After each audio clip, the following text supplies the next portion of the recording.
Rumor has it Marvel wants Daniel Day-Lewis to claw back from retirement as Magneto, race swap Professor X, and drop Broadway Firestarter Cynthia Erivo onto Storm's lightning rod. I mean, what could go wrong? Strap in, the House of Mouse is about to turn the X-Men into the SOS Men, and I've got front row seats for the meltdown.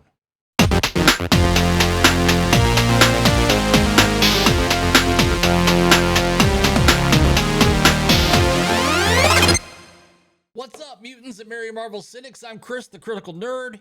Here's why I roast pop culture blunders with extra sarcasm. Today, the rumored X-Men reboot cast, the good, the bad, and the have you lost your ever-loving mind? So, smash that like button, subscribe to the channel, especially if you're new here. Ring that notification bell so Kevin Feige can't memory wipe this rant like he memory wiped Phase 4's box office charts. Let's dive into the mayhem.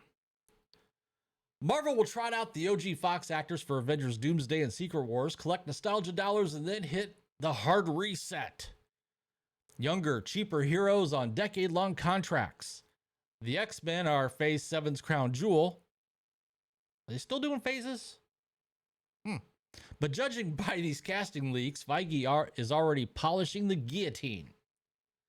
So, here's what we know so far. Rumored Storm, Cynthia Erivo. Rumored Professor X, could be Bryan Cranston, could be Colman Domingo. Rumor Magneto, Denzel Washington, or retired legend Daniel Day-Lewis. And lastly, rumored Wolverine, Henry Cavill. Yeah, Superman. He's lurking in Feige's wish list. So, if even half of this sticks, the MCU will look like a Hollywood bingo card drawn by ChatGPT on NyQuil. Now, let's talk about Storm here briefly. Erivo, she calls Storm her dream role. Fans, well, we call it a nightmare. She's talented, sure, but notorious for torching fans online over a poster edit. Remember that wicked poster edit? She just couldn't. She lost her shit. She couldn't help herself. Playing Storm, that character is revered. Storm must unite audiences.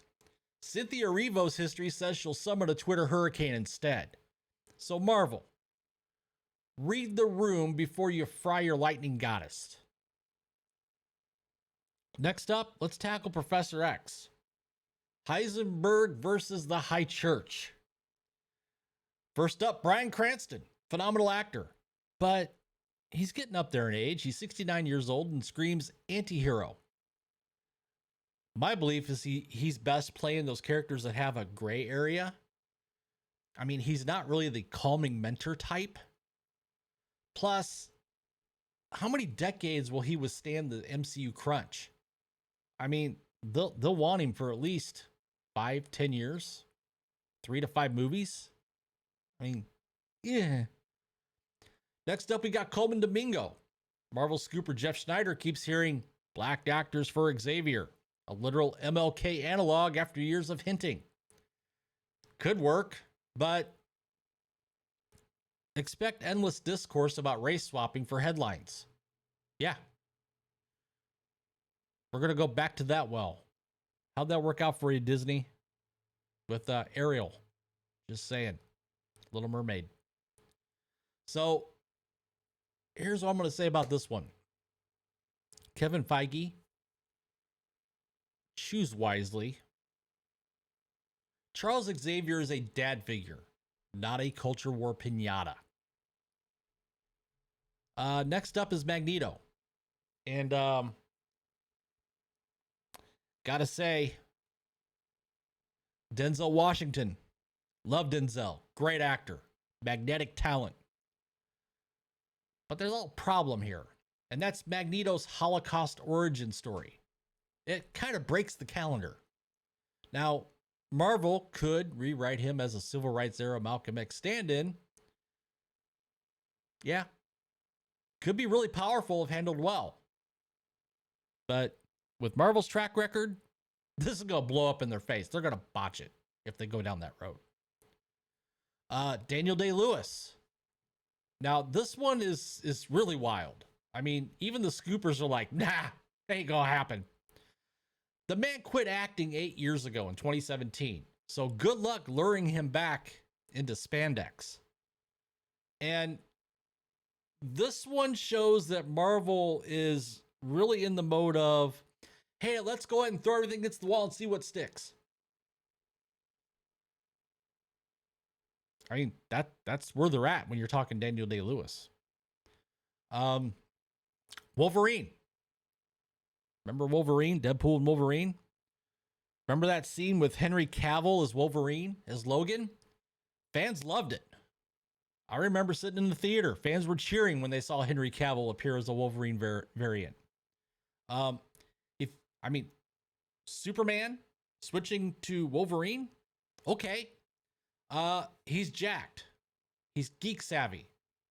Free of Twitter landmines, which means Marvel will probably pass. Because, making fans happy hasn't been their brand lately. At least for the last 6 years.